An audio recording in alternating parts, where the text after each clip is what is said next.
Everyone has it, but no one can lose it. What is it, child? Bonjour, et bonsoir aux plus courageux d'entre vous. Viens. Et installe-toi confortablement avec moi, découvre ou redécouvre ces histoires paranormales. J'allais nager dans une rivière avec des amis.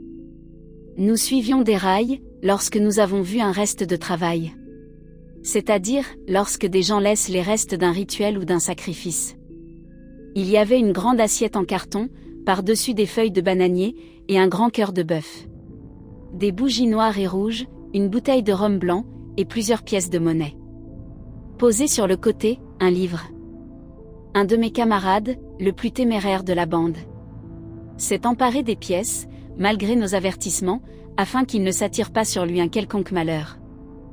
Mais il ne nous a pas écoutés. Pour lui c'était des bêtises. Dans la foulée, j'ai pris le livre. J'aimais beaucoup lire. Lorsque j'ai ouvert le livre, j'ai senti tout de suite quelque chose de malsain. J'ai senti qu'il y avait là une lourdeur. Je me souviens avoir lu aux autres ce qu'il fallait faire pour devenir invisible. Mes amis ont ri, heureusement que je n'ai rien tenté. Et j'ai jeté le livre. Plus tard, durant mon adolescence, j'ai commencé à entendre des murmures sur le côté de mon lit. Quelquefois j'étendais la main, croyant que quelqu'un était là. Mais rien. Je restais pétrifiée de peur.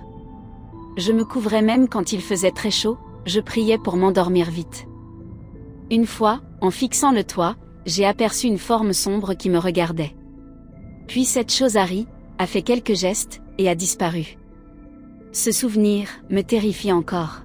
J'ai pleuré si fort, que mon père est venu dans ma chambre.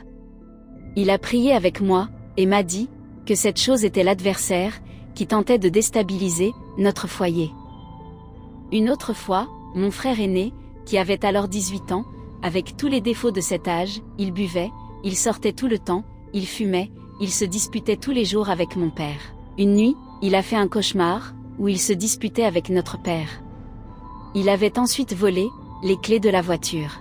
Comme mon père l'avait poursuivi, mon frère stoppait la voiture, et dans la boîte à gants, il a saisi une arme, dans l'intention de tuer notre père. Le lendemain, il avait fait le même cauchemar, à l'identique. Il s'est réveillé, et s'est retourné, pour reprendre ses esprits après un tel rêve.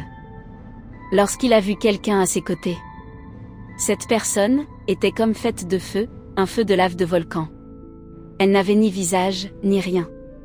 Seulement une forme et du feu.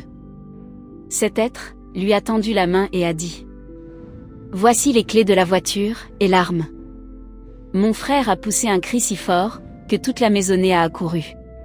Mon père, ma mère, moi-même, avons trouvé mon frère, en train de se laver le visage dans le lavabo. Il a été interrogé par mon père, et a tout raconté. Mon père a répondu, que pour que les démons fassent ça, c'est qu'ils doivent être désespérés. Comme, ils n'ont rien pu faire pour atteindre la famille. Alors ils font des bruits, des manifestations, pour effrayer les membres de la famille. C'est tout ce qu'ils peuvent faire. Et vous, croyez-vous aux entités paranormales? Dis-le-moi, dans les commentaires. Je vous dis à très bientôt dans une prochaine vidéo. Bouh!